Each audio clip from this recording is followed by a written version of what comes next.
أعوذ بالله من الشيطان الرجيم بسم الله الرحمن الرحيم إن أول بيت وضع للناس للذي ببكة مباركا وهدى للعالمين জোরে বলুন আল্লাহু আকবার। সূরা ইমরান ৩ নম্বর সূরা ৩ নম্বর পারা ১০ নম্বর রুকুর ৯৬ নম্বর আয়াতে কারিমা বলছি, কান খাড়া করে শোনেন। আল্লাহ তাআলা বলেন ইন্না নিশ্চয় অবশ্য আউয়ালা বাইতি উদিআ লিন্নাস মানব জাতির জন্য সর্বপ্রথম যেই গৃহটা আল্লাহ তাআলা বানালেন সেই গৃহটার নাম হলো বাক্কা কাবা শরীফ। চিল্লায়া বলেন ঠিক কিনা? আমার ভাইয়েরা, মানবতার কল্যাণের জন্য লাল্লাযী বিবাক্কাতা মুবারাক, আল্লাহ তাআলা বলতেছেন কাবা ঘর এত বড় দামি, এত বড় মর্যাদা সম্পূর্ণ ঘর, এত বড় দামি ঘর আকাশের নিচে আমার জানা মতে কোরআন হাদিসে আর কোনো ঘর নাই। চিৎকার দিয়া বলেন না আল্লাহু আকবার। বরকতময় ঘর। নবীজি বলেন কোরআনে কারীম দিয়ে আল্লাহ রাব্বুল আলামিন বলেন এই ঘরটা কাদের জন্য আমি আল্লাহ তৈরি করলাম? ওয়া হুদাল লিল আলামিন, গোটা বিশ্ববাসীদের জন্য আমি আল্লাহ বরকতময় করে এই ঘরটারে বানিয়েছি। আল্লাহু আকবার। আমার বন্ধুগণ, মানুষের খাদ্য আসে আসমান থেকে, জমিনের মধ্যে যখন খাদ্য বাজেট হয়, খাদ্যের মালিক কে? জোরে বলুন। রিজিকের মালিক কে? আল্লাহ তাআলা বলেন ওয়ামা মিন দাব্বাতিন ফিল আরদি ইল্লা আলাল্লাহি রিজকুহা। আওয়াজ দিয়া পড়েন না আল্লাহু আকবার। আমার ভাইয়েরা, আল্লাহ তাআলা বলেন আকাশের নিচে জমিনের পুরে এমন কোনো পানি নাই যার রিজিকের ব্যবস্থা আমি আল্লাহ করি নাই। সবার রিজিকের ব্যবস্থা করেছেন একজন, তিনি কে? জোরে বলুন আল্লাহ তাআলা। ও আমার ভাইরা, কোথা থেকে খাদ্য আসে? আল্লাহ তাআলা বলতেছেন ওয়া হুদাল লিল আলামিন, বিশ্ববাসীর জন্য এই কাবাঘর হলেন রহমত। বান্দার যখন কোনো খাবার লাগবে, এই খাবারটা কার কতটুকু লাগবে যখন আল্লাহ তাআলা বাজেট করেন, সর্বপ্রথম খানায় কাবার উপরে আল্লাহ ওই খাবারের বাজেট করেন। খানায় কাবা থেকে গোটা পৃথিবীর সমস্ত মাখলুকাতের যেখানে যা লাগবে আল্লাহ রাব্বুল আলামিন খানা কাবা থেকে গোটা পৃথিবী বন্টন করে দেন। আরো জোরে বলুন সুবহানাল্লাহ। প্রিয় ভাই সব, শুধু তাই নয়, আল্লাহ রাব্বুল আলামিন কোরআনে কারীমের ভিতরে স্পষ্ট ভাষায় বলেছেন এই ঘরটা এত দামি। আল্লাহ তাআলা বলেন ওয়ালিল্লাহি আলান নাসি হিজ্জুল বাইত। জোরে বলেন আল্লাহু আকবার। সামর্থ্য যাদের আছে, টাকা পয়সা যাদের আছে, তাদের এই ঘর জিয়ারত করে আল্লাহ রাব্বুল আলামিন ফরজ বানায় দিয়েছে। ঠিক কিনা? ফরজ বানায় দিল কে? হজ কেন করলেন? এত মর্যাদা এই ঘরের কেন দিলেন? আল্লাহ রাব্বুল আলামিন ওই ঘরের ভিতরে একখানা পাথর লাগায় দিয়েছেন আমার বন্ধুগণ, যার নাম হলো হাজারে আসওয়াদ। নবীজি বলেন ওই ঘরের পাথরের ভিতরে যদি কেউ চুমা দিয়ে দেয় আল্লাহ রাব্বুল আলামিন তার পিছনের জিন্দেগির গুনাহ খাতাগুলো মাফ করে দেন। আল্লাহু আকবার। এটা মর্যাদা সম্পন্ন একটি ঘর। শুধু এই ঘরের ব্যাপারে বলা হয়নি, পৃথিবীতে যত মসজিদ আছেন আল্লাহ রাব্বুল আলামিনের নবী বলেছেন আন আবি হুরায়রা রাদিয়াল্লাহু তাআলা আনহু আহাব্বুল বিলাদি ইলাল্লাহি মাসাজিদুহা। নবীজি বলেছেন পৃথিবীর যত ঘর আছে, যত বিল্ডিং আছে, যত ইন্ডাস্ট্রি আছে, তার মধ্যে শ্রেষ্ঠ এবং মর্যাদা সম্পন্ন ঘর হলো আল্লাহর জমিনের সমস্ত মসজিদ। চিল্লায় বলেন ঠিক কিনা? জোরে বলুন। মসজিদের দাম আছে না নাই? মসজিদের দাম এত দাম, মসজিদের এত দাম দিয়েছেন। রাসূলুল্লাহ বললেন ও আমার ভাইয়েরা, আবু হুরায়রা হাদিসটা বর্ণনা করেন যে আবু হুরায়রা এত বড় মর্যাদা সম্পন্ন সাহাবী ছিল আমার বন্ধুগণ, যে আবু হুরায়রাকে আল্লাহর নবী মাঝে মাঝেই রসিকতা করে তাকে বলতেন বিড়াল ছানার পিতা। চিল্লায় বলেন ঠিক কিনা? আবু হুরায়রা বলেন আমার নবীজি বলেছেন আরে এই পৃথিবীতে যত ঘর আছে, যত ইন্ডাস্ট্রি আছে, যত বিল্ডিং আছে, তার মধ্যে শ্রেষ্ঠ ঘর হলো মসজিদ। আল্লাহ নবী এখানে বললেন না ওয়া আবগাদুল বিলাদিম ইলাল্লাহি আসওয়াকুহা। মুসলিম শরীফের হাদিসের মধ্যে আসছে পৃথিবীতে যত অনুষ্ঠান আছে, যতগুলো ঘাট আছে, যতগুলো বাজার আছে, যতগুলো সমাবেশ মানুষের তৈরি করা সমাবেশ আছে, তার মধ্যে সবচাইতে নিকৃষ্ট জায়গা হলো বাজার। ঠিক কিনা বলেন? এখানে যারা এসেছেন তারা দামি মানুষ, এখনো যারা বাজারের ভিতরে আছে এই হাদিস তারা প্রমাণ করে তারা এখনো নিকৃষ্ট জায়গায় অবস্থান করতেছে। ঠিক কিনা বলো? আমার ভাইরা, আমরা নিকৃষ্ট জায়গায় থাকতে চাই না, আমরা কেবলমাত্র আল্লাহর মহিমায়িত একটা বেহেশতের বাগানের ভিতরে থাকবার চাই। রাজি আছো কারা? দুই হাত তুলে আল্লাহরে দেখাও। লিল্লাহে তাকবীর। আল কোরআনের আলম, আল হাদিসের আলম, লিল্লাহে তাকবীর। হাত নামান। আমার বন্ধুগণ, এখানে শেষ নয়। রাসূলুল্লাহ কি বললেন? হাদিস শরীফের ভিতরে বলেছেন, আল্লাহ নবীজি ১৫০০ বছর আগে বলেছেন, কত সম্মান দিলেন। ওয়ান উসমান রাদিয়াল্লাহু তাআলা আনহু قال قال رسول الله صلى الله عليه وسلم من بنى لله মসজিদান বানাল্লাহু লাহু বাইতান ফিল জান্নাহ। নবীজি বলেন, কোন মানুষ যদি দুনিয়ার জমিনে একটা মসজিদ বানায়, আল্লাহ রাব্বুল আলামিন তার জন্য জান্নাতের মধ্যে একটা বালাখানা বানায় দেয়। ঠিক কি না?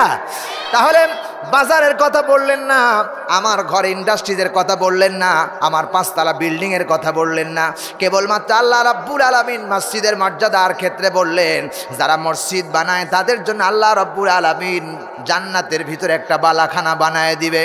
সুতরাং এই মসজিদের এত দাম, এত মর্যাদা দিয়েছেন। ও আমার ভাইরা, দুনিয়ার এত সম্মান আল্লাহ তাআলা এই মসজিদের ভিতরে দিয়েছেন। এত বড় সুন্দর মসজিদ, এই মসজিদে কেবলমাত্র আমরা একটি কারণের ভিতরে যাই, এই মসজিদের ভিতরে যাই, মসজিদে যাওয়ার, মসজিদ নির্মাণ করবে এবং মসজিদের মর্যাদার ক্ষেত্রে আল্লাহর রাসূল বলেছেন এটা কেবলমাত্র আমরা নামাজের জন্য মসজিদে যাই। চিল্লায় কোন ঠিক কিনা? মসজিদ হলো ইবাদতের জায়গা, আর বাজার হলো ফাজলামির জায়গা, মন্দির হলো পূজা করার জায়গা। কথা কয় না? মন্দির হলো পূজা করার জায়গা, মসজিদ হলো আল্লাহর বান্দা আল্লাহর কাছে আত্মসমর্পণ করে মাথা নত করে আল্লাহরে সিজদা দেওয়া। ঠিক কিনা বলো? ও আমার ভাইরা, হাদিস শরীফের ভিতরে এসেছেন, নবীজি বলেন, কোন বান্দা যখন মসজিদে যায়, মসজিদে যাওয়ার পরে আল্লাহর কুদরতি পায়ে সিজদা দেয়, তখন শয়তান কপালের মধ্যে এইরকম করে থাপড়ায় আর থাপড়াইয়া মসজিদ এলাকা থেকে আল্লাহু আকবার বলে যখন ইমাম সাহেব হাত বাঁধেন, সঙ্গে সঙ্গে শয়তান দৌড়াইয়া এলাকা ছেড়ে পালায় আর বলতে থাকে, হাইরে পুরা কপাল, হাইরে পুরা কপাল, আদম সন্তান একটা সেজদা দেওয়ার কারণে জান্নাতি হয়ে গেল, আর আমি একটা সেজদা যদি আদম রে দিতাম আমার কপালটা ভালো হয়ে যেত। আমি একটা সেজদার কারণে, না দেওয়ার কারণে আমার কপালে লানতের তক্তি আসলো, আমি কাফের হয়ে গেলাম। আর আদম সন্তান মসজিদের টাইসে, মসজিদের মাটিতে, মসজিদের কার্পেটে সেজদা দেওয়ার কারণে আল্লাহ তার মর্যাদা বাড়ায় দিল, সে বেহেশতি হয়ে গেল। জোরে বলুন আলহামদুলিল্লাহ। বন্ধুগণ আমার, হাদিস শরীফের ভিতরে এসেছেন, নবীজি বলেছেন, ১৫০০ বছর আগে বলেছেন, আহারে এই মসজিদের কত সম্মান আমার নবী দিয়েছেন। আহারে আমার নবী কত মসজিদের ভিতরে সম্মান দিয়েছেন। বিশ্ব নবী বলেন, ও আমার ভাইরা, আল্লাহ তাআলা বলতেছেন মসজিদের কত সম্মান, কত মর্যাদা। আল্লাহ তাআলা বললেন, ইয়া আইয়ুহাল্লাযীনা আমানু ইযা নুদিয়া লিস-সালাতি মিন ইয়াউমিল জুমআতি ফাসআউ ইলা যিকরিল্লাহি ওয়া দারুল বাইয়া। ভাইরা, আজান যখন হয়ে যায়, আল্লাহর ঘোষণা যখন হয়ে যায়, দুনিয়ার সব বেচা কিনা বন্ধ করে যাও, মসজিদের দেখুন থেকে, কারণ এখন নামাজের দিকে মসজিদের দিকে যাও, কারণ পৃথিবীর সবচাইতে উত্তম জায়গা এবং উত্তম ইবাদত হলো এখন আল্লাহর ডাকে আল্লাহরে সেজদা দেওয়া। ঠিক কিনা বলো? সেজদা দেওয়া দরকার আছে না নাই? জোরে বলা লাগবে, আছে না নাই? কষ্ট লাগতেছে আপনাদের? খারাপ লাগতেছে নাকি? বলবো নাকি আধা ঘন্টা খানে? আমার বন্ধুগণ, এখানে শেষ করেন নাই। রাসূলুল্লাহ হাদিস শরীফের মধ্যে স্পষ্ট ভাষায় বর্ণনা করেছেন আমার বন্ধুগণ, এই মসজিদটা এত দামি, বিশ্ব নবী ১৫০০ বছর আগে বলেছেন, মহানবী সাল্লাল্লাহু আলাইহি সাল্লাম একটা ইরশাদ করেছেন যে দুনিয়ার কোন মসজিদের ভিতরে কোনো মানুষ যদি শ্রেষ্ঠ স্থান যদি প্রমাণ করতে চায়, সেটা হলো মসজিদ, আর সবচাইতে খারাপ জায়গা হলো বাজার। নবীজি বলেন, ও আমার মুসলমানেরা, কোনো মানুষ যদি আল্লাহ পাককে সেজদা দেবার জন্য মসজিদের ১ রাকাত সাধারণ জায়গায় যদি নামাজ আদায় করে, আল্লাহ রাব্বুল আলামিন বললেন, আল্লাহর নবী বললেন, তার ২৫ রাকাত নামাজের সওয়াব আল্লাহ রাব্বুল আলামিন তার আমলনামায় দিয়ে দেয়। সাধারণ জায়গা, দুনিয়ার সব জায়গা, গোটা পৃথিবীটাকে আল্লাহ মসজিদ বানিয়ে দিয়েছেন, তবে সব জায়গায় নামাজ পড়ার চাইতে যেখানে মসজিদ আছে সেখানে নামাজ পড়লে ২৫ গুণ সওয়াব দিয়ে দেয় কে? আরো জোরে বলেন কে? বিশ্বনবী বলেন, জুমার মসজিদে যদি কোনো বান্দা ১ রাকাত নামাজ আদায় করে, রাসূলুল্লাহ বলেন তার আমলনামায় ৫০০ রাকাতের সওয়াব আল্লাহ তাআলা দান করেন। নবীজি বলেন, মসজিদে আকসায় যদি কোনো মানুষ নামাজ আদায় করতে পারে, রাসূলুল্লাহ বললেন তার আমলনামায় ২৫,০০০ নেকি, ২৫০০ নেকি আল্লাহ রাব্বুল আলামিন তার আমলনামায় লিখে দেয়। চিৎকার দিয়ে বলেন সুবহানাল্লাহ। আল্লাহ নবী বলেন, মসজিদে হারামে আমার নবী বলছেন, মসজিদে নববী আমার মসজিদ, যেই মসজিদ হলো মদিনা শরীফের মসজিদ, এই মসজিদে যারা নামাজ পড়বে ৫০,০০০ রাকাতের সওয়াব আল্লাহ রাব্বুল আলামিন তার আমলনামায় নেকি লিখে দেন। বিশ্বনবী বলেন, আর যদি কোনো মানুষ বাইতুল্লাহ কাবা ঘরে যদি নামাজ পড়ে, আহারে ওই বাইতুল্লাহর মর্যাদা কত কত শ্রেষ্ঠ ঘর। আল্লাহ নবীজি বলেছেন, কোন মসজিদে নামাজ পড়লে ১ রাকাত যা হবে, ওই মসজিদে ১ রাকাত নামাজ পড়লে আল্লাহ রাব্বুল আলামিন ১,০০,০০০ রাকাত নামাজ পড়ার সওয়াব আল্লাহ তার বান্দার আমলনামায় ফেক্সি দিয়া দেন।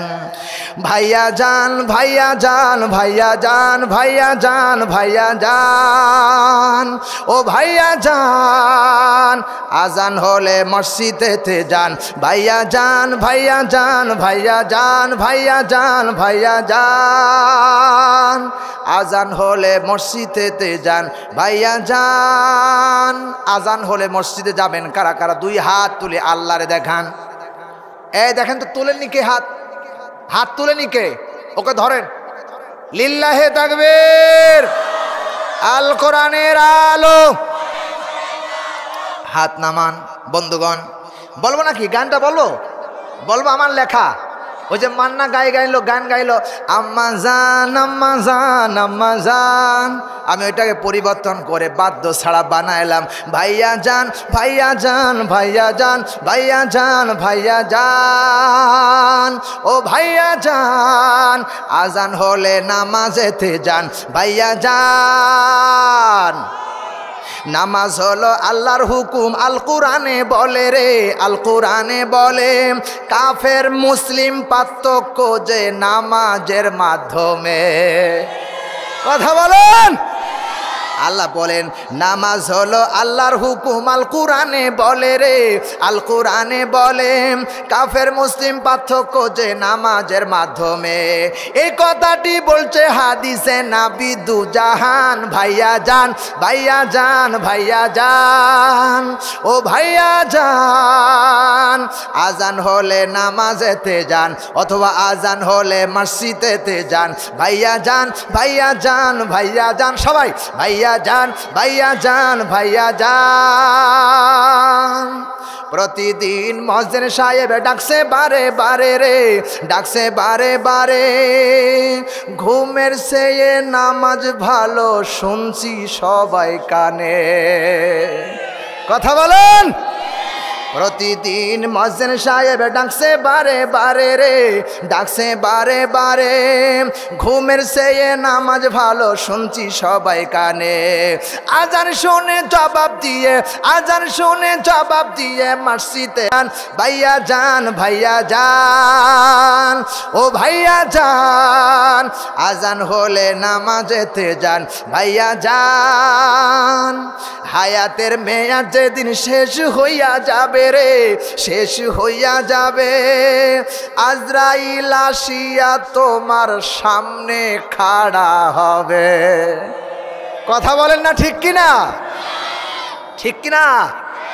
হায়াতের মেয়াদ যেদিন শেষ হইয়া যাবে রে, শেষ হইয়া যাবে, আজরাইল আসিয়া তোমার সামনে খাড়া হবে। ও তোমার রুহু কানা কবজ করবে, কারো বাধা মানবে না। ভাইয়া যান, ভাইয়া যান, ভাইয়া যান, ও ভাইয়া যান। নামা আজান হলে নামাজেতে যান, ভাইয়া যান। পাঁচ ওয়াক্ত নামাজ যারা জামাতে পড়িবে রে, জামাতে পড়িবে, তিনটা পুরস্কার আল্লাহ দুনিয়াতেই দিবে। জোরে বলেন মারহাবা। পাঁচ ওয়াক্ত নামাজ যারা জামাতে পড়িবে রে, জামাতে পড়িবে, তিনটা পুরস্কার আল্লাহ দুনিয়াতে দেবে। এক নাম্বার রুজির ব্যবস্থা হইবে রে আসান। ভাইয়া যান, ভাইয়া যান, ভাইয়া যান, ও ভাইয়া যান। নামাজ হলে, আজান হলে নামাজেতে যান। জোরে বলেন মারহাবা, আরো জোরে বলেন মারহাবা। ইয়া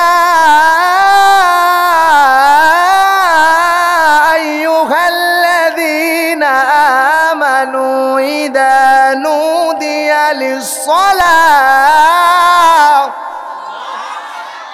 ইযা নুদিয়া লিস-সালাতি মিন ইয়াউমিল জুমআতি ফাসআউ ইলা যিকরিল্লাহি ওয়া যারুল বাই'a যালিকুম খায়রুল লাকুম ইন কুনতুম তা'লামুন।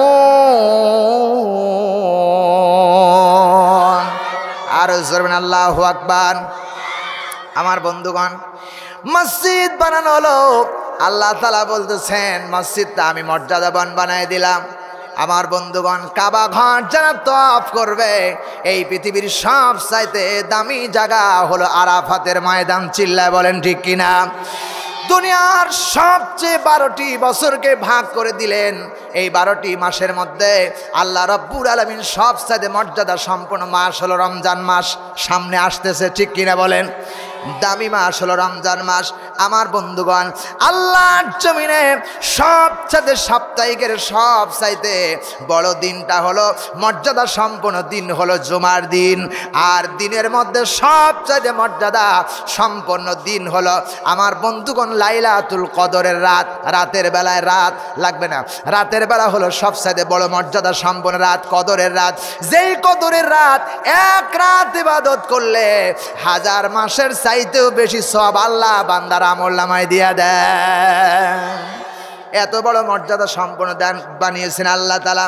আল্লাহ বলে, বান্দা ইয়া আইয়ুহাল্লাযীনা আমানু, হে ঈমানদারেরা, আদর করে বললেন, যত্ন করে বললেন, ইযা নুদিয়া লিস-সালাতি মিন ইয়াউমিল জুমআ, জুমার দিন যখন আজান হয়ে যায়, মসজিদ থেকে আজান হয়, ওই মসজিদে আজান জবাব দিবা। আর সব বেচা কিনা, ব্যবসা বাণিজ্য ছেড়ে দিয়া ইলা যিকরিল্লাহি ওয়া দারুল বাই'a, আল্লাহর জিকিরের জন্য ধাবিত হয়ে যাবে। জোরে দৌড়াও। যালিকুম খায়রুল লাকুম, এটাই তোমার জন্য উত্তম কাজ, এটাই হলো কল্যাণকর কাজ। ইন কুনতুম তা'লামুন, তুমি যদি বুঝ শক্তি থাকে, তুমি যদি বোঝো। পৃথিবী যখন আজান হয়ে যায়, মসজিদ থেকে দুনিয়ার সবচেয়ে উত্তম কাজ এখন আল্লাহর ঘরে মসজিদে গিয়ে আল্লাহর পায়ে সেজদা দেওয়া। প্রিয় ভাই সব, বিশ্বনবী বলেন, সাহাবীরা জিজ্ঞেস করলেন, ইয়া রাসূলুল্লাহ, ইয়া হাবিবাল্লাহ, একটু জিজ্ঞেস করতে চাই। রসুল বলেন, সাহাবীরা কি বলতে চাও বলো। আল্লাহ নবীর সাহাবীরা বললেন, ইয়া রাসূলুল্লাহ, বান্দা কখন আল্লাহর নিকটবর্তী হয়ে যায়, নবীজি বললেন, আমার সাহাবীরা শোনো রে, বান্দা যখন আল্লাহর কুদরতি পায়ে সিজদা দেয়, আল্লাহকে সিজদা দেয়, ওই বান্দা আর আল্লাহর মধ্যে কোনো পার্থক্য থাকে না, তফাৎ থাকে না, একেবারে বান্দার আল্লাহ যেন নিকটবর্তী হয়ে যায়। আল্লাহু আকবার। এই জন্য আল্লাহর নিকটবর্তী হওয়ার একটাই মাধ্যম, সেটা হলো নামাজ, নামাজ, নামাজ, নামাজ। বন্ধুগণ, রাসূল করিম সাল্লাল্লাহু আলাইহি সাল্লাম নামাজের কি গুরুত্ব দিয়েছেন, সিজদার কি গুরুত্ব দিয়েছেন। বিশ্বনবী ইন্তিকাল করবেন, কেবলমাত্র শরীরের মধ্যে প্রচণ্ড যন্ত্রণা, রসুলুল্লাহর অত্যন্ত প্রচণ্ড যন্ত্রণা এসেছেন। রসুলুল্লাহ কোনো সময় হুঁশ, কোনো সময় বেহুশ। মেয়ের কথা বললেন না, জামার কথা বললেন না, নাতিনাতগরের কথা বললেন না, কারো কথা বললেন না। বিশ্বনবী চোখের কোনা দিয়া পানি বেরিয়ে আসলেন আর বললেন, আয়েশা রে, এখন কোন সময়? কয় হুজুর, এখন এশার নামাজের সময়। আল্লাহর নবী বলছে, আয়েশা আমার মাথাটা একটু উঁচা করে ধরো আর মসজিদে নববীর পাশের জানালা খুলে দাও। আল্লাহর নবী, বিশ্ব নবীর স্ত্রী আম্মা জান আয়েশা সিদ্দিকা রাদিয়াল্লাহু তাআলা আনহা এবার রাসূলুল্লাহকে কি করলেন, মাথা উঁচু করে ধরলেন। শরীরের মধ্যে প্রচণ্ড জ্বর, এত জ্বর হুজুর বসতেও পারেন না। রাসূলুল্লাহ মসজিদে নববীর চেয়ে দৃশ্য দেখে রসুলুল্লাহর কোনা দিয়া পানি বেরিয়ে আসলো, কান্না করতে শুরু করে দিল। আমার রসুল বললেন, আমি কান্না করতে শুরু করলেন। আয়েশা বললেন, ইয়া রাসূলুল্লাহ, কি ব্যথা দিলাম, উঠাতে গিয়ে কি কোনো ব্যথা পাইলেন নাকি? বলেন না ইয়া রাসূলুল্লাহ। নবীজি বলছেন, আয়েশা রে, এটা কোনো দুঃখের কান্না নয়, এটা কোনো দুঃখের কান্না নয়। ও আমার আয়েশা, আমার সাহাবীরা নামাজের কাতারে দাঁড়ায় গেছে নামাজের জন্য। এই নামাজ প্রতিষ্ঠা করতে গিয়ে তায়েফের ময়দানে লক্ষ লক্ষ পাথর আমারে খেতে হয়েছে। আমার আয়েশা শোনো, এই নামাজ প্রতিষ্ঠা করতে গিয়ে উহুদের ময়দানে আমি রাসূলুল্লাহর দাঁত ভেঙে ফেলেছে। এই নামাজ প্রতিষ্ঠা করতে গিয়ে সাহাবায়ে কেরামরা জীবন দিয়েছে, প্রাণ দিয়েছে। এই নামাজ প্রতিষ্ঠা করতে গিয়া তায়েফের ময়দানে লক্ষ লক্ষ পাথর রেখে আমি রাসূল 3 বার বেহুশ হয়ে পড়ে গিয়েছিলাম। সে ফেরেশতারা আসলো, আমারে বলল একটু সাহায্য করার জন্য। আমি বলি নাই, কারণ তায়েফের মানুষেরা আল্লাহর একদিন চিনবে। আমার ভাইরা, বিশ্ব নবী বলতেছেন, আয়েশা নামাজের অবস্থান দেখলাম, যে অবস্থা দেখলাম রে আয়েশা, আমার মনে পড়ে গেল আমার উম্মতেরা কিয়ামত পর্যন্ত এই সালাত আদায় করবে। আল্লাহ নবী ইন্তিকাল মুহূর্তে এসে গেলেন। রাসূলুল্লাহ মেয়ের কথা বললেন না, ছেলের কথা বললেন না, জামার কথা বললেন না, নাতিনাতগরের কথা বললেন না। তিনি শেষ কথা যেটা বললেন, আস-সালাত, আস-সালাত, আস-সালাত, ইজামা মালাকাত আইমানুকুম, আস-সালাত, আস-সালাত। আমার উম্মতেরা নামাজ ছেড়ে দিও না। সুবহানাল্লাহ বলবেন না? জোরে বলেন সুবহানাল্লাহ। আল্লাহ রাব্বুল আলামিন কোরআনে কারীমের ভিতরে ডাক দেয়া বলতেছেন, ফাকিমুস সালাতা ওয়া আতুস যাকাতা ওয়া আতাসিমু বিল্লাহ হুয়া মাওলাকুম ফানি'মাল মাওলা ওয়া নি'মান নাসির। জোরে বলুন আল্লাহু আকবার। আমার বন্ধুগণ, আমার ভাইরা, সময় আপনাদের দিতে পারি নাই, এজন্য মাগরিবের সময় দিয়েছি। যদি রাত আর একটু বেশি হতো, হয়তো বা আপনারা পান খুলে আজকে বেশি কথা শুনতে পারতেন, কিন্তু আমি সময় দিতে পারতেছি না। ও আমার ভাইরা, আমি তোমাদের উদারত আহ্বান জানাবো, রাসূলুল্লাহ শেষ কথা বললেন নামাজ, নামাজ, নামাজ। আল্লাহ রাব্বুল আলামিন বলেন, ফাকিমুস সালাতা ওয়া আতুজ যাকাতা ওয়া আতাসিমু বিল্লাহ। নামাজ কায়েম করো, যাকাত দাও, আর আল্লাহর 30 পারা কোরআনটারে আঁকড়িয়ে ধরো। চিল্লায় বলেন ঠিক কিনা? আল্লাহ তাআলা বলেন, এখানে শেষ নয়, হুয়া মাওলাকুম, যারা নামাজ পড়বে আল্লাহ তাআলা ওয়াদা দিলেন আমি তাদের বন্ধু, তারা আমার বন্ধু। আল্লাহর বন্ধু যদি হতে চাও তাহলে নামাজে সিজদা দাও। যদি সিজদা দিতে পারো, আল্লাহ তোমারে বন্ধু বানায় নিবে, আল্লাহ তোমার বন্ধু হয়ে যাবে। চিৎকার দিয়া 2 হাত তুলে আল্লাহর বন্ধু হতে চান কারা কারা? 2 হাত তুলে দেখান। লিল্লাহে তাকবীর। সম্মানিতা, হাত নামান। আল্লাহ আজকে মাহফিল কবুল করি, যুবকদের মাহফিল কবুল করবেন আলহামদুলিল্লাহ। জোরে আল্লাহুম্মা আমিন।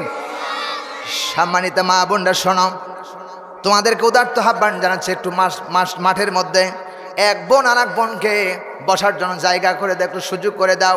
বিআন্না রব্বাকা আও হালাহা, কোন জায়গা যদি কোন বোনকে কোরআন শোনার জন্য তোমরা করে দাও, আমি আল্লাহর কোরআন দিয়ে বলতেছি ওই জমিনটা কিয়ামতের দিন তোমার পক্ষে সাক্ষ্য দিবে। চিল্লা এখন ঠিক কিনা?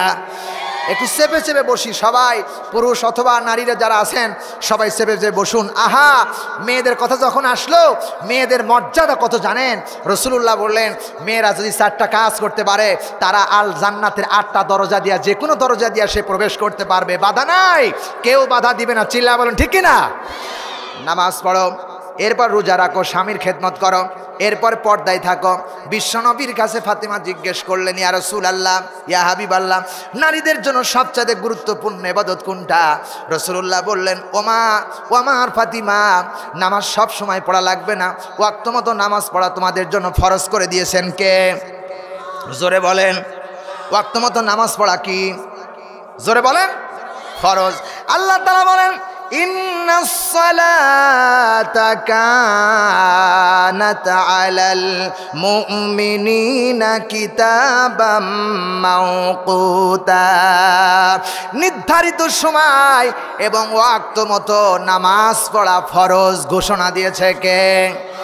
মুমিনদের জন্য ওয়াক্ত মতো নামাজ পড়া ফরজ। ও মা ফাতিমা, ওয়াক্ত মতো ঠিক মতো নামাজ পড়ালেই হয়ে যাবে, আদায় হয়ে যাবে। আল্লাহ নবী আবার জিজ্ঞেস করলেন, ও মা ফাতিমা শোনো, আমি নবী বলতেছি, হাদিস শরীফের ভিতরে এসেছেন, হাদিস শরীফের ভিতরে এসেছেন, ওয়ান ইবনে মাসউদিন রাদিয়াল্লাহু তাআলা আনহু সাআলতুন নবী সাল্লাল্লাহু আলাইহি সাল্লাম আইয়ু আমালি আহাব্বু ইলাল্লাহি তাআলা। আল্লাহ নবীকে ইবনে মাসউদ জিজ্ঞেস করলেন, যে মাসউদের পাও ছিল ছোট্ট ছোট্ট। প্রিয় ভাই সব, এত বড় মর্যাদা আল্লাহ তাআলা মাসউদে দিয়েছিলেন। ছোট্ট মানুষ, পাওটা ছোট্ট ছোট পাও, খেজুরের গাছে উঠতেছেন, রাসূলের সাহাবীরা দাঁড়ায় আছেন, কথায় কথা এসে যায়। আমার বন্ধুরা, সাহাবীরা নিচে দাঁড়ায়া মাসউদের পাও দেখে দেখে হাসতেছেন, ছোট্ট পাও, বড় মানুষ কিন্তু পাওটা ছোট্ট গোল পাও। আল্লাহ নবী তাশরীফ আনলেন, এসে বললেন, সাহাবীরা তোমরা হাসতেছো কেন? মাসউদের পাও দেখে হাসতেছো নাকি? হযরতে বিশ্বনবীর সামনে সাহাবীরা বললেন, ইয়া রাসূলুল্লাহ, না গো না, আমরা তা করি না। আল্লাহ নবীজি বলছেন, ও আমার সাহাবীরা, মাসউদরে তুমি চিনো নাকি? মাসউদের পাও যদি মিজানের এক পাল্লায় দাও, তামাম দুনিয়া যদি অপর পাল্লা দাও, মাসউদের পায়ের ওজন আল্লাহ মিজানের পাল্লায় ভারী বানায়া দিবে। এত বড় মর্যাদা সম্পন্ন ব্যক্তি মাসউদ। হযরতে আব্দুল্লাহ ইবনে মাসউদ রাদিয়াল্লাহু তাআলা আনহু বলেন, আইয়ু আমালে আহাব্বা ইলাল্লাহি, ও নবী আপনি বলেন সবচেয়ে আল্লাহর কাছে দামি ইবাদতটা কি? আল্লাহ নবী বলতেছেন, ক্বালা আস-সালাতু লি ওয়াক্তিহা, ওয়াক্ত মতো ঠিক মতো নামাজ আদায় করা। আল্লাহর কাছে এটা পছন্দনীয়। যারা নামাজ পড়ে, যারা নামাজ পড়ে, যারা নামাজ পড়ে, তারা আল্লাহর বন্ধু হয়ে যায়। বিশ্বনবী এখানে শেষ করেন নাই। জামানার শীতের দিন একদিন হযরতে আবু যার গিফারি রাদিয়াল্লাহু তাআলা আনহুকে সঙ্গে করে রাস্তাতে হাঁটতেছেন সকালবেলা। শীতের দিন দেখবেন মানুষ ওই গাছের পাতাগুলো ঝরে যায়, ঠিক না বেঠিক? শীতের দিন প্রিয় ভাই সাহেব, এমন সময় আল্লাহ নবী বিশ্ব নবী সাহাবী হযরত আবু যার গিফারিকে সঙ্গে করে নিয়ে হাঁটতেছেন। হঠাৎ করে দেখা গেল আল্লাহ রসুল একটা গাছের নিকটে গেলেন। বোঝা যাচ্ছে আমার কথা? বোঝা যায় আমার ভাইরা? হযরত মাসউদের সামনে আল্লাহ রসুলের মুখের একটা গাছের দুইটা ডালা ধরলেন। ডালা ধরে এমন করে সকালবেলা শীতের সময় ঝাঁকি দিচ্ছে।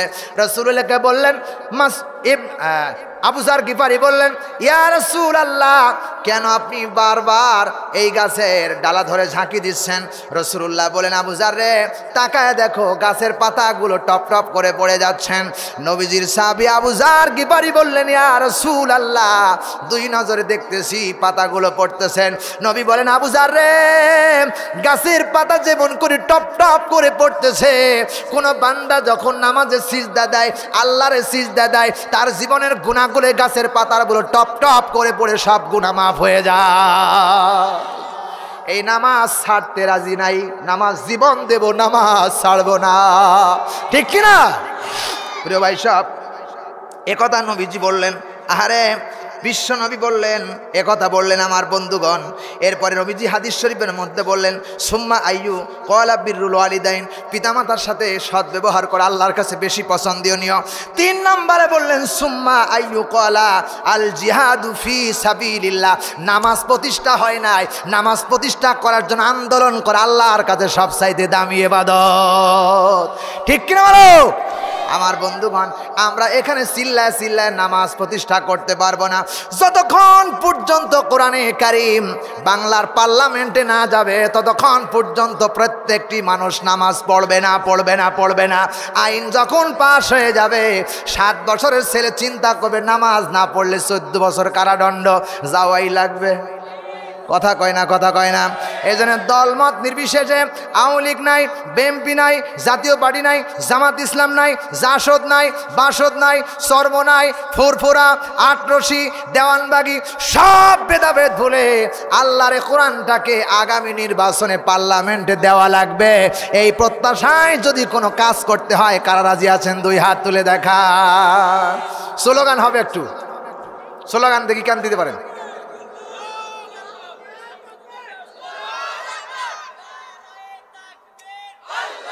হ্যাঁ, এই তো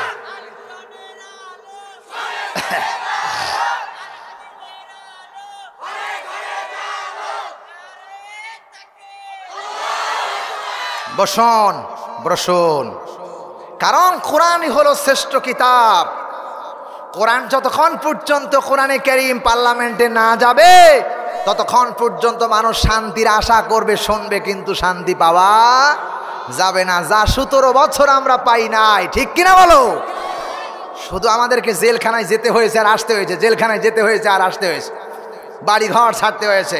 কোরআন দিয়া চালাও, যারা চুরি করবে ধরা পড়লে তার হাত কেটে ফেলা হবে। 1 চোরের বিচারে 1000 চোর ভালো হয়ে যাওয়ার সিদ্ধান্ত গ্রহণ করবে। জেনা করবে, ধরে পড়ছে, ধরা পড়ছে, জেনার বিচার হবে।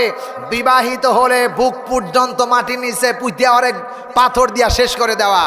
আর যদি অবিবাহিত হয় তাহলে 100 দূররা মারতে হবে, আঘাত করতে হবে, বেতের আঘাত করতে হবে। এই বিচার যদি বাংলার এই বগুড়া জেলার কোনো এক অঞ্চলে হয়, এই বগুড়া জেলার সব মানুষ জেনা তো দূরের কথা, জেনার নামই আনবে না।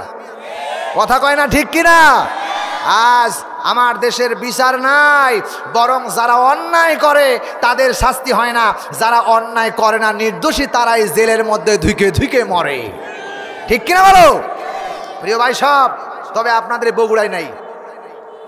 হ্যাঁ, বগুড়ায় আছে। বগুড়ায় আছে মানে কি? সারা দুনিয়ায় আছে। সারা দুনিয়া যদি না থাকতো তাহলে এই মাওলানা শাহাদাত হোসেন বাড়িকে ছেলে মেয়ে সন্তান পুত্র মা বাবা ছেড়ে রাতের পর রাত বাহিরে থাকতে হতো না। আমার ঘরটা ছিল একটা এই টিনের বেড়া, টিনের ঘর। তো ওই সময় আল্লাহর ওলিরা কিছু আছে না, ওই আল্লাহর ওলিরা বড় বড় হাইসালি আছে, নাম রামদাও না কি বলে ওইটা জানিও না, নাম শুনি না ভাই।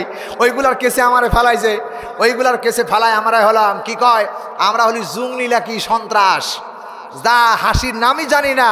ওই সমস্ত হাসে দিয়ে আমার ঘরটারে কুবাইয়া সারকার করে দিল। আর এ কয় 71-এর রাজাকার। কথা কয় না, ঠিক কিনা?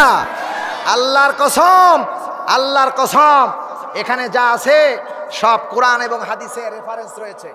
এখানে যা আছে কোরআন আর হাদিসের রেফারেন্স আছে। আমি এই 6 মাস ওয়াজ করি, আর ওই 6 মাস গোটা কোরআনে কারীম তর্জমা করে করে খুঁজে খুঁজে খুঁজে খুঁজে ওয়াজগুলো টেনে টেনে বের করি, গবেষণা করি। প্রিয় ভাই সব, এখানে যা আছে কোরআনে কারীম, বিশ্বাস করো এই কোরআনে কারীম যা বলে এটা মিথ্যা কথা বলে না। ঠিক কিনা বলো? কোরআনে কারীম যা বলে মিথ্যা কথা বলে না। কোরআনে কারীম যা বলে কখনো ভেজাল কথা বলে না। আল্লাহ চ্যালেঞ্জ করতে, যালিকাল কিতাবু লা রাইবা ফি হুদাল লিল মুত্তাকিন। এটা এমন একটি কিতাব যার মধ্যে কোনো সন্দেহ নাই, যার মধ্যে কোনো সন্দেহের অবকাশ নাই। লা রাইবা ফি, যার মধ্যে কোনো সন্দেহ নাই। হুদাল লিল মুত্তাকিন, এটা যারা অনুসরণ করবে তারাই পথ পাবে। চেলায় বলেন ঠিক কিনা? প্রিয় ভাই সব, এই কোরআনের কথা বললাম। এই কোরআনের কথা বলার কারণে আমাকে বলে 71-এর রাজাকার। 71-এ যখন যুদ্ধ হয় তার 2 বছর পরে আমার আব্বা বিয়ে করেছে। ভালো করে শুনুন, 71-এর স্বাধীনের পরে আমার আব্বা 2 বছর পরে বিয়ে করছে। 2 বছর পর বিয়ে করার পরে 8 বছর আমার মায়ের কোনো বাচ্চা হয় নাই।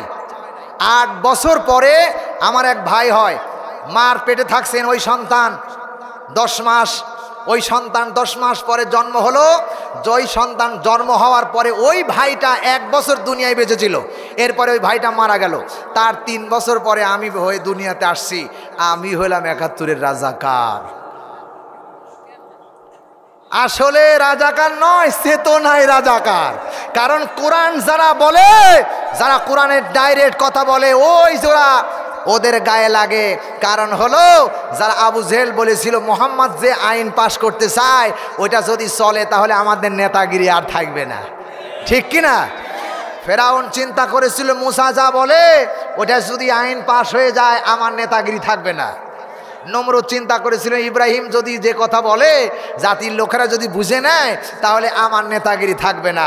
আবু জেহেল চিন্তা করলো মোহাম্মদ যা বলে, মোহাম্মদকে যদি বন্দি না করো, দেশ থেকে তাড়ায় না দাও, তাহলে আমার নেতাগিরি থাকবে না।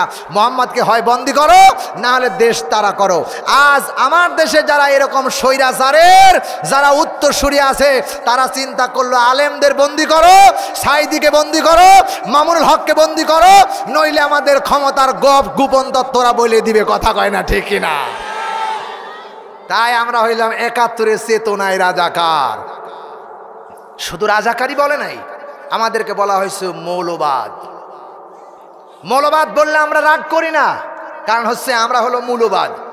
মূল হচ্ছেন আমার আল্লাহকে।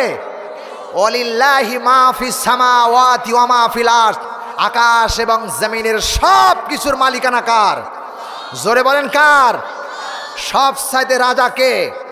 সেই আল্লাহ তালাই হচ্ছেন মূল। আল্লাহর আগে কেউ ছিল না, পরেও কেউ ছিল না, আল্লাহ হচ্ছেন মূল। তাহলে মূলবাদ যদি বলে আমরা আছি মূলে, আর যারা আমাদেরকে মূলবাদ বলো, যারা বলো তারা হলো আগাবাদী। চিল্লায় কও ঠিক কিনা? তাই আমাদের রাহবার মাওলানা দেলাওয়ার সাইদি সাহেব বলেছিলেন, ও বাংলার 16 কোটি মানুষ, তোমরা যারা আমাদেরকে মৌলবাদী বলো, তোমরা বিশ্বাস করো তোমরা হলো আগাবাদী। 16 কোটি মানুষের গোড়া থেকে যদি একটু ঝাড়া দেয় তাহলে মামুর বাড়ি দিল্লি গিয়া পড়বা। কথা কয় না, ঠিক কিনা? বিশ্বাস করো রংপুরের এক আবু সাইদ যখন হাত টান করে বুকের সামনে গুলির সামনে দাঁড়িয়ে গেছে, এক আবু সাইদের হাত টান করে দাঁড়ায় হাজার হাজার শিক্ষক, ছাত্র, সন্তান সব দাঁড়িয়ে গেছে যখন, তখন মামুর বাড়ি দিল্লি গিতে আর 45 মিনিট সময় পায় নাই। ঠিক কিনা বলো? ওই মামুর বাড়ি দিল্লি গিয়ে আছে। আরে শোনো, আলেমরা যা বলে বানিয়ে বলে না। আলেমরা কোরআনের মধ্যে তাকালে বুঝতে পারে আগামীতে কি হবে, কি হতে যাচ্ছে, এবং কোরআন হাদিসের সাথে দেশটা কেমন চলতেছে এটা বুঝতে পারে। ঠিক কিনা বলো? প্রিয় ভাই সব, সুতরাং খবরদার কোরআনের সাথে বেয়াদবি করব না। কোরআন শরীফে ডাইরেক্ট বলা হয়েছে যারা কোরআনের সাথে বেয়াদবি করে আল্লাহর কসম তারা হলো অবৈধ মায়ের অবৈধ সন্তান। ওতলুম মিন বাদিকা জানিব, আল্লাহ তারা বলছেন 1500 বছর আগে যারা কোরআনের বিরোধিতা করে তারা হলো, আল্লাহ ডাইরেক্ট বলেছে তারা জারক সন্তান, জারক সন্তান, জারক সন্তান। তবে এই বগুড়াতে নাই। হ্যাঁ, বগুড়ায় আছে? আচ্ছা, বগুড়ায় কি কোনোদিন কোরআনে মাহফিলে তাফসির মাহফিল 144 জারি হয়েছে? হ্যাঁ, আলেমদের মাহফিল করতে দেয় নাই। আমি ওই আওয়ামী লীগ ভাইদেরকে বলবো, জাতীয় পার্টি ভাইদের বলবো, বিএনপি ভাইদের বলবো, সব ছেড়ে দাও, ভুলে যাও। সব ভুলে গিয়ে আল্লাহর কোরআনটাকে ওয়াতাসিমু বিহাবলিল্লাহ, আল্লাহর রশিকে শক্তভাবে ধরো। হুয়া মাওলাকুম, তোমার আল্লাহকে তোমার বন্ধু বানায় নাও, দেখবা এই অশান্তি সব দূর হয়ে শান্তি আসবে। ঠিক কিনা বলো? চিল্লায়া লগি বৈঠা দিয়া মাইরা মানুষকে পক্ষে আনা যায় না, টাকা দিয়া মানুষকে পক্ষে আনা যায় না। মানুষের বিবেক আছে, বিবেক আছে, বিবেক আছে, বিবেক আছে। জোরে কন ঠিক কিনা? বিবেক যদি ভালো হয় সব ভালো, বিবেক যদি খারাপ হয় সব খারাপ। এই জন্য বিবেকটারে ভালো করুন, বিবেকটারে সাজান। প্রিয় ভাই সব, তাহলে বলতেছিলাম কি মনে আছে? বলতেছিলাম কি? বলতেছিলাম রাসূলের সাহাবী হযরতে আবু যার গিফারী রাদিয়াল্লাহু তাআলা আনহু বলতেছেন, ইয়া রাসূলুল্লাহ, সাত সকালে এই গাছটারে ঝাঁকায় দরকার কি? আবু যার বলতেছেন, ইয়া রাসূলুল্লাহ, এটার কি দরকার? আল্লাহ রসুল বলতেছেন, আবু যার শোনো, যারা নামাজ পড়বে দেখতেছো গাছের পাতা যেমন করে টপ টপ করে পড়তেছে, ওদের জীবনের গুনাহগুলো ওইভাবে টপ টপ করে সব সাফ হয়ে যাবে। এই নামাজের দরকার আছে না নাই? আছে না নাই? নামাজ শুধু পড়বে হুজুররা, আর যাদের 12 থেকে 18 বছর বয়স, 16 বছর বয়স, এরা বুঝি পড়বে না? হ্যাঁ, সবাই পড়বে, সবাইকে নামাজ পড়তে হবে। প্রিয় ভাই সব, এই জন্য আল্লাহ নবী, বিশ্ব নবী, কোরআনে কারিমের মধ্যে আল্লাহ রাব্বুল আলামিন নবীকে জানায় দিলেন বান্দার সবচেয়ে দয়াবান বান্দার উপরে কিভাবে আসে। আল্লাহ তাআলা বলতেছেন, উলাইকা আলাইহিম সালাওয়াতুম মির রাব্বিহিম ওয়া রাহমা ওয়া উলাইকা হুমুল মুহতাদুন। নামাজ যারা পড়বে তাদের উপরে আল্লাহ রাব্বুল আলামিনের রহমত নাজিল হতে থাকবে। চিল্লায় বলেন সুবহানাল্লাহ। প্রিয় ভাই সব, শুধু এখানেই শেষ নয়, আল্লাহ রাব্বুল আলামিন বলেছেন, উদউনি আস্তাজিব লাকুম, বান্দা তুমি যদি আমারে ডাকো আমি তোমার ডাকে সাড়া দেব। আমার বন্ধুগণ, নামাজের মধ্যে বান্দা যতবার আল্লাহকে ডাকে অন্য কোনো ইবাদতে এতবার বান্দা আল্লাহরে ডাকে না। চিল্লায় বলেন ঠিক কিনা?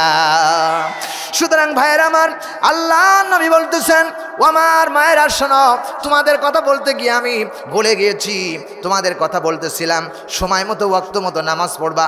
ফাতেমা ডাক দিয়ে বলে, ইয়া রাসূলুল্লাহ, ইয়া হাবিবাল্লাহ, নারীদের জন্য সবচাইতে কোন আমলটা সবচেয়ে বেশি প্রিয়? নবী বলে, নামাজ পড়বা, ওয়াক্ত মতো নামাজ পড়বা। 2 নম্বরে ঠিক মতো রমজান মাসে রোজা রাখবা। সব সময় রাখতে হবে না, কেবলমাত্র 1 মাস যদি রোজা রাখতে পারো রে কলিজার টুকরা মা, রোজার হক আদায় হয়ে যাবে। স্বামীর খেদমত করবে, সব সময় খেদমত করা লাগবে না, যখন স্বামী তোমার কাছে থাকবে তখন স্বামীর খেদমত করবা। ও মা ফাতিমা, আমি নবী তোমার বাবা হয়ে বলছি, রিসালাতের নবী হয়ে বলছি, নারীর জন্য পর্দা, ঘরেও পর্দা, বাহিরেও পর্দা, ঘরেও পর্দা, বাহিরেও পর্দা। আজ আমার দেশের নারীদের মধ্যে পর্দার বালাই নাই। কথা কয় না ঠিক কিনা? আল্লাহ রাব্বুল আলামিন বলেন কোরআনে কারিমের মধ্যে, আল্লাহ রাব্বুল আলামিন বলেছেন, বান্দা কিয়ামতের ময়দানে ইন্নাল্লাযিনা আমানু ওয়া আমিলুস সলিহাতি কানাত লাহুম জান্নাতুল ফিরদাউসি নুজুলা।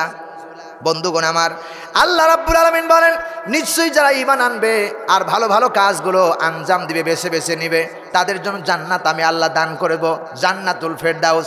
সেই জান্নাতের ভিতরে বান্দাগুলি যখন চলে যাবে, পুরুষরা সব, বুড়া মানুষ একটা আল্লাহর জান্নাতে যাবে না। আল্লাহর কসম করে বলি, কালো মানুষ জান্নাতে যাবে না। মন খারাপ করলেন নাকি? বুড়া মানুষে যে 80 বছর 70 বছর বুড়া, একটা আল্লাহর জান্নাতে যাবে না। কালো মানুষ যদি জান্নাতে না যায়, আমি চান্স পাচ্ছি না, কারণ আমিও তো কালোর মধ্যেই পড়ি। প্রিয় ভাই সব, না, বিশ্ব নবী বলেন, জান্নাতে যখন যাবে যুবকটা ওই বুড়া থাকবে না, 30 থেকে 33 বছরের যুবক আল্লাহ বানায়া দিবে। কত বছর? 30 থেকে 33 বছর। নবীজি বলেন, শুধু তাই নয়, আদম আলাইহিস সালামের মতো উচ্চতা লম্বা হবে, আর আল্লাহর পয়গম্বর ইউসুফ আলাইহিস সালামের মতো চেহারা দেখে মিশরের মেয়েরা লেবু কাটতে গিয়ে আঙ্গুল কেটে ফেলেছে, টের পায় নাই। এমন সুন্দর চেহারা আল্লাহ তাআলা এই যুবকরে বানায় দিবে। 100 পাওয়ারফুল যুবকদের যৌবনের শক্তি আল্লাহ দান করবেন। এই যুবকরা জান্নাতের ভিতরে যাওয়ার পরে জান্নাতের ভিতরে খালিদিনা ফিহা আবাদা লা ইয়াবগুনা আনহা হিওয়ালা। আল্লাহ তাআলা বলতেছেন, খালিদিনা ফিহা লা ইয়াবগুনা আনহা হিওয়ালা। বান্দাগুলি মনের ভিতরে যা কল্পনা হবে রে, যা চাইবে বান্না জান্নাতের ভিতরে আল্লাহর বান্দারা তাই পাবে। বান্দাগুলো আপেল খাইবে, কুল খাইবে, যার বড়ই বিচি থাকবে বড়ই থাকবে, কিন্তু তার ভিতরে কোনো আটি থাকবে না। খেজুর খাইবে, খেজুরের কোনো আটি থাকবে না। এরপর লেবু খাইবে, লেবুর মধ্যে কোনো বিচি পাওয়া যাবে না। আমার বন্ধুগণ, বেদেনা খাইবে, বেদেনার মধ্যে কোনো বিচি পাওয়া যাবে না। সব বান্দাগুলো খাওয়ার সামনে থাকবে, বান্দার একটাও ভালো লাগবে না। বান্দাগুলি চিন্তা করবে, আহারে, যেই আল্লাহকে পাওয়ার জন্য জমিনের মধ্যে সেজদা দিতাম, ওই আল্লাহ কই? যেই আল্লাহকে পাওয়ার জন্য আমি সকালবেলা ঠান্ডার মধ্যে অজু করে আল্লাহকে পাওয়ার জন্য তালাশ করতাম, ওই আল্লাহ কই? পাগলের মতো আল্লাহকে দেখার জন্য জান্নাতের অলিতে গলিতে দৌড়াইতে থাকবে। বান্দাগুলো পুরুষ না, আল্লাহকে দেখার জন্য পাগলের মতো দৌড়াবে। ও আমার মায়েরা শোনো, আল্লাহ নবী বলেছেন পুরুষেরা আল্লাহকে দেখার জন্য পাগলের মতো দৌড়াতে থাকবেন, কিন্তু আল্লাহ রাব্বুল আলামিনের নবী বললেন যেই নারী দুনিয়ার জমিনে পর্দায় থাকবে ওই নারীকে দেখার জন্য আল্লাহ রাব্বুল আলামিন দৌড়ায়া দৌড়ায়া ওই নারীর কাছে যাবে।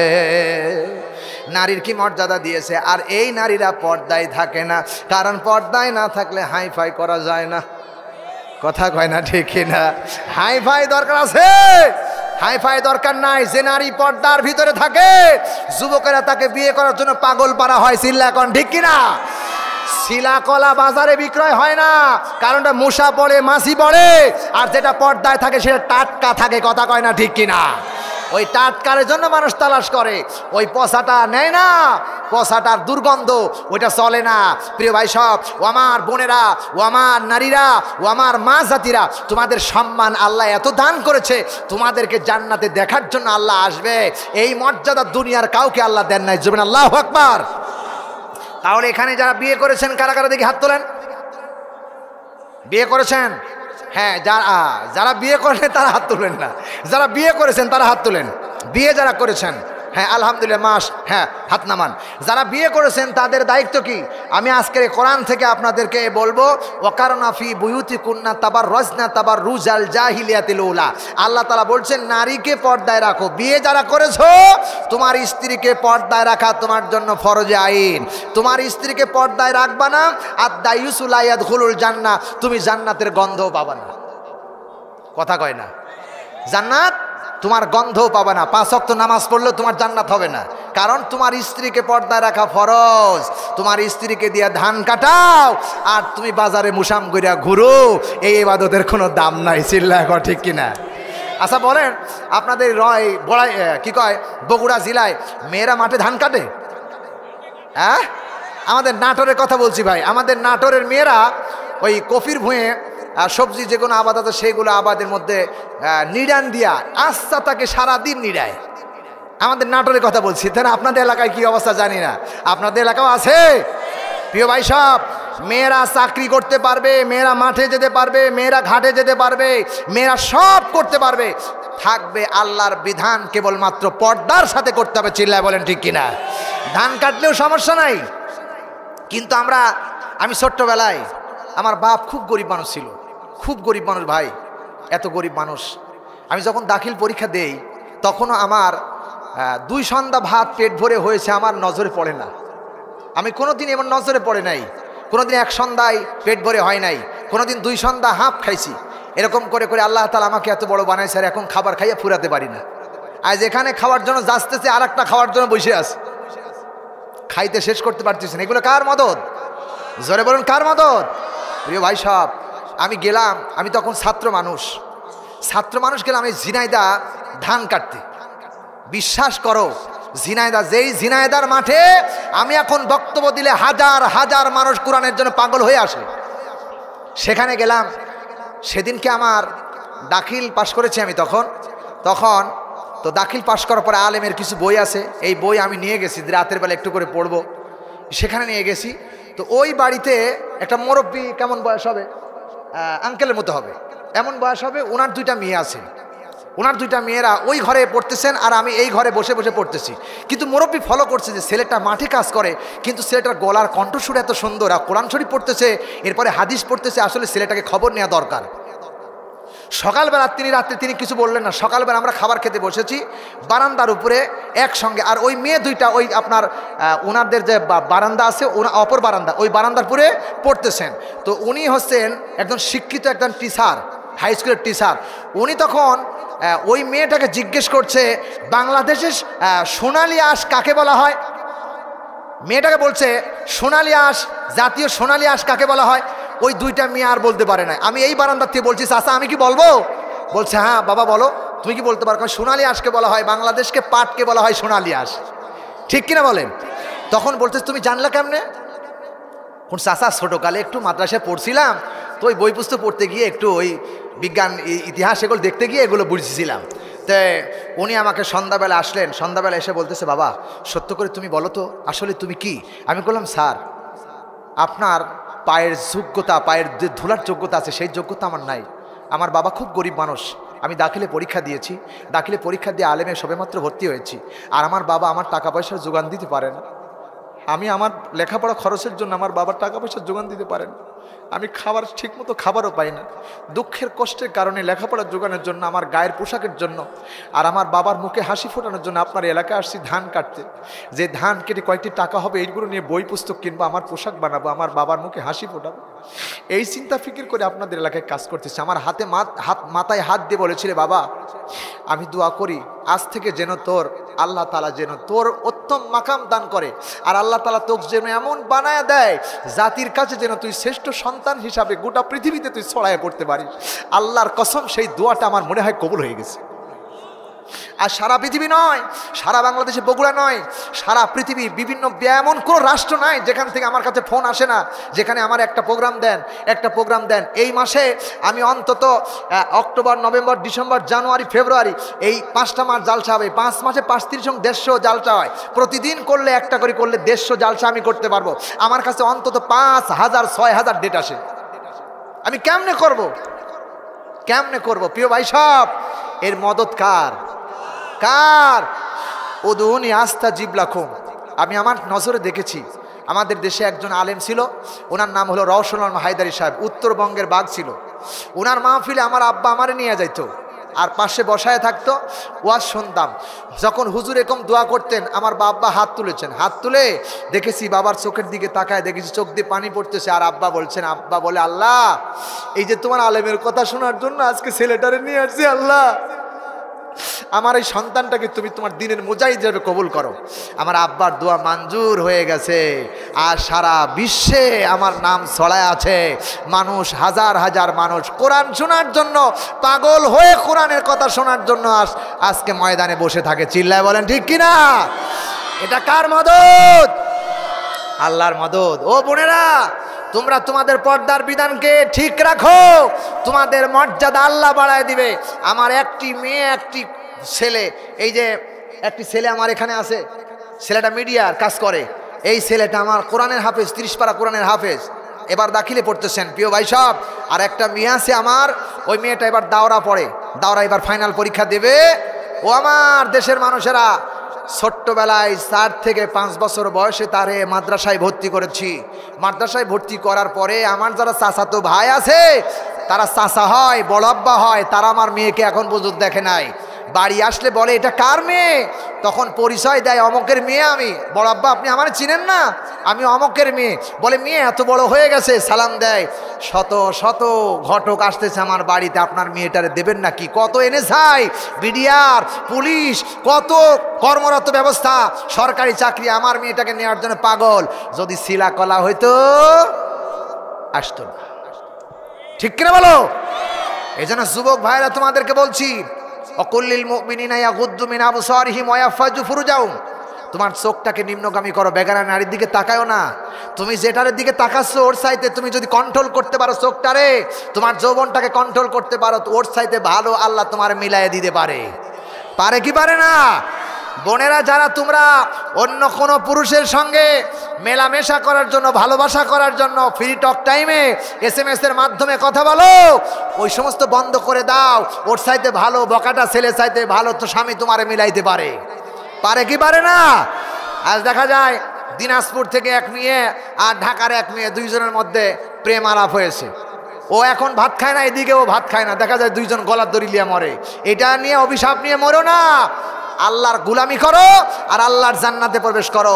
আল্লাহ তাআলা বলছেন, ইয়া আইয়াতুহান নাফসুল মুতমাইন্না ইরজি ইলা রাব্বিকা রাদিয়াতাম মারদিয়া ফাদখুলু ফি ইবাদি ওয়াদখুলি জান্নাতি।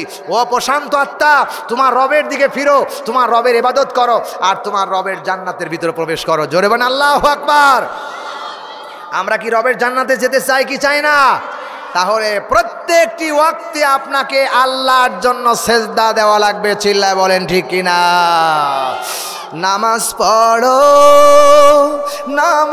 পড়ো ও নামাজি ভাই, এই নামাজে আল্লাহর দিদার পাওয়া যায়। নামাজ পড়ো ও নামাজি ভাই, এই নামাজে তোমার গুনাহ খাতা আল্লাহ ঝরায়। সুতরাং নামাজ পড়তে হবে, নামাজ। আর এই নামাজটা কেমনে পড়তে হবে এ কথা ১৫০০ বছর আগে কোরআন শরীফ স্পষ্ট ভাষায় বলে দিয়েছে। বলবো না কি ভাই আমার? বলবো, একটু বলবো। স্পষ্ট ভাষায় কোরআন শরীফ কিভাবে পড়ছেন, কিভাবে আপনি নামাজ পড়বেন, কিভাবে নামাজ পড়তে হবে, এ ব্যাপারে আল্লাহ তাআলা ফতোয়া দিয়েছেন। আল্লাহ নিজে ফতোয়া দিয়েছেন। কিভাবে আল্লাহ তাআলা বলছেন, الذين يذكرون الله قياما وقعودا وعلى جنوبهم ويتفكرون في خلق السماوات والأرض ربنا ما خلقت هذا باطلا سبحانك فقنا عذاب النار। সিল্লায় পড়েন আল্লাহু আকবার। নামাজের ব্যাপারে কেউ ফতোয়া দেন নাই, কিভাবে নামাজ পড়বেন নামাজের ব্যাপারে কেউ ফতোয়া দিল না। ফতোয়া দিলেন কে? আল্লাহ বলছে, বান্দা যখন তুমি নামাজের ইরাদা করবা দাঁড়ায়া যাও, দাঁড়ায়া নামাজ পড়ো। যদি দাঁড়ানোর মতো কোনো ক্ষমতা তোমার না থাকে, মাজায় বল নাই, ঠ্যাঙ্গে বল নাই, যদি দাঁড়ানোর মতো ক্ষমতা না থাকে, বসে থেকে নামাজ পড়ো। যদি বসে থেকে নামাজ পড়তে তোমার যদি অক্ষমতা হয়ে যায়, নামাজ পড়তে পারো না, বসে থাকতে পারো না, আল্লাহর জমিনে বিছানায় কাতর হয়ে শুয়ে থেকে নামাজ আদায় করো, নামাজ কাজা করা যাবে না। ঠিক কিনা বলো? আল্লাহ ফতোয়া দিলেন 3 পন্থায়। একটা দাঁড়ায়া পড়ো, 2 নাম্বার বসে পড়ো, 3 নাম্বার এরপরে বন্ধুগণ আমার শুয়ে থেকে পড়ো। আর আমার দেশের মানুষে আল্লাহ ফতোয়া দিল 3 ভাবে, আর আমার দেশে ডাক্তাররা ফতোয়া দিল চেয়ারে নামাজ পড়ো। ঠিক কিনা বলো? চেয়ারে নামাজ পড়া জায়েজ নাই, জায়েজ নাই, জায়েজ নাই। কথা কয় না, ঠিক কিনা? অনুমতি নাই, অনুমতি নাই। কারণ আল্লাহর ফতোয়া বাদ দিয়ে তুমি ডাক্তারের ফতোয়া গ্রহণ করলা। আল্লাহর চাইতে কি ডাক্তার বড় নাকি? আল্লাহ ফতোয়া দিল ইয়াজকুরুনাল্লাহ কিয়ামা, বর দাঁড়ায়া নামাজ পড়ো, শুয়ে বসে থেকে নামাজ পড়ো, শুয়ে থেকে নামাজ পড়ো। দাঁড়ায়া যদি নামাজ পড়তে না পারো, বসে থেকে যদি নামাজ পড়তে না পারো, শুয়ে থেকে পড়ো। দাঁড়াতেও পারো না, শুধু দাঁড়ায়া থাকতে পারো, শুইতেও পারো না, বসতেও পারো না, দাঁড়ায়াই রুকু করবা, দাঁড়ায়াই সেজদা করবা, দাঁড়ায়াই সেজদা করবা। এটা আল্লাহর বিধান। চিল্লায় এখন ঠিক কিনা? আর যারা জামাত নামাজ পড়তে গিয়ে চেয়ারে নামাজ পড়ে, আমার জানা মতে তো আমার নামাজ হয় না, হয় না, হয় না, হয় না। একটু বিস্তারিত বললে আপনি বুঝবেন। নামাজি ব্যক্তি দাঁড়ায় গেছে, অসুস্থ, ঠ্যাং ভাঁজ হয় না, দাঁড়ায় গেছে, ইমাম সাহেব আল্লাহু আকবার বলে দাঁড়ায় গেছে, ওর নিয়াত করছে, দাঁড়ায় গেছে। দাঁড়ানোর পরে এবার রুকু করবেন ইমাম সাহেব, ইমাম সাহেবের সাথে রুকু করলো। রুকু করার পরে এবার চিন্তা করতেছে সিজদায় যাবে, কিন্তু আমার পিছনে চেয়ার আছে, এখন চেয়ারেই বসবো না নিচে পড়ে যাব। আগে বাম হাত দিয়ে অথবা ডান হাত দিয়ে চেয়ার দেখে চেয়ার ঠিক আছে কিনা। কথা কয় না, কথা কয় না।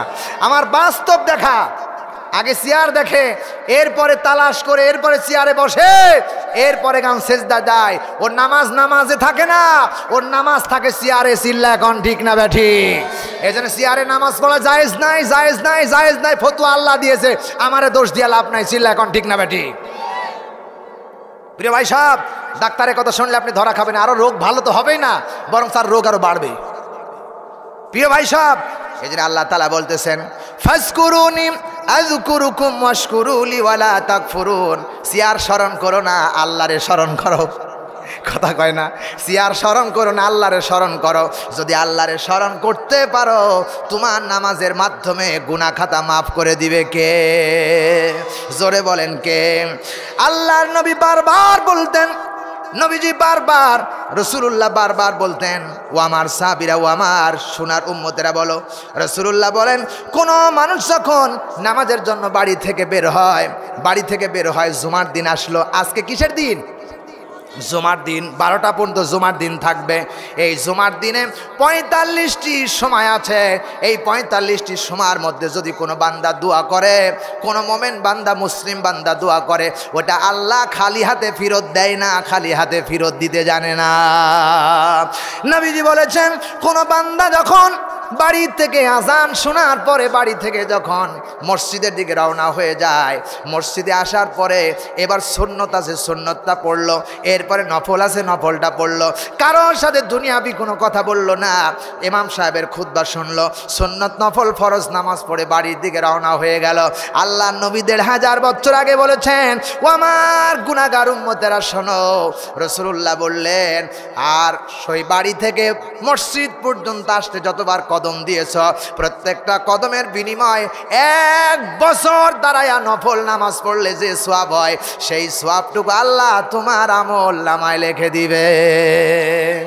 নবীজি বলেছেন, কোন বান্দা যদি ওই অবস্থায় নামাজ পড়ে বাড়ি যায়, 1টা বছর রোজা রাখা বড় কঠিন, 1 মাসই পারি না, 1 মাসের মধ্যে আবার অনেক সময় পর্দা টাঙ্গায়া টাঙ্গায় শ্বাসটলে জনমের মতো খাইছিল্লা, এখন ঠিক কিনা? আমার ভাইরা, নবীজি বলেন, এই 1 ওয়াক্ত নামাজ যদি ঠিক মতো পড়তে পারো, রাসূলুল্লাহ বললেন, আহারে বাড়ি পর্যন্ত চলে যাও কোনো কথাবার্তা না বলে। আল্লাহ নবী বললেন, 1 বছর রোজা রাখলে যে সওয়াব হয়, সেই সওয়াবটুকু আল্লাহ তার আমল নামায় লিখে দেয়।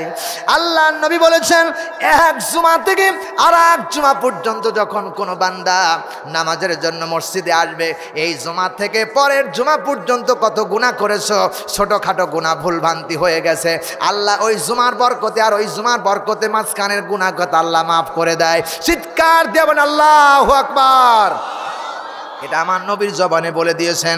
আমার বন্ধুগণ, শুধু তাই নয়, হাদিস শরীফের ভিতরে এসেছেন, আল্লাহ নবীজি বলেছেন, কোন বান্দা যখন সকালে আর সন্ধ্যায় এশার নামাজ আর ফজরের নামাজ জামাতের সাথে আদায় করবে, সারা রাত দাঁড়িয়ে দাঁড়িয়ে ইবাদত করলে যে সওয়াব হয়, সেই সওয়াবের আমলনামা আল্লাহ তাআলা তার বান্দার আমলনামায় লিখে দেয়। চিল্লায় বলেন ঠিক কিনা? প্রিয় ভাই সব, এখানেই শেষ নয়। আল্লাহ নবী বলেছেন, মুয়াজ্জিন যখন আজান দেয়, তখন আজানের জবাব দেয়, হাইয়া আলাস সালাহ।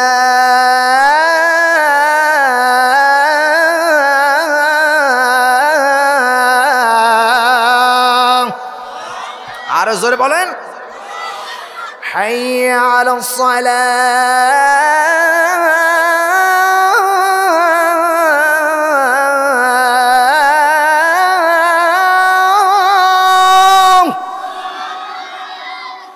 حي على الفلاح।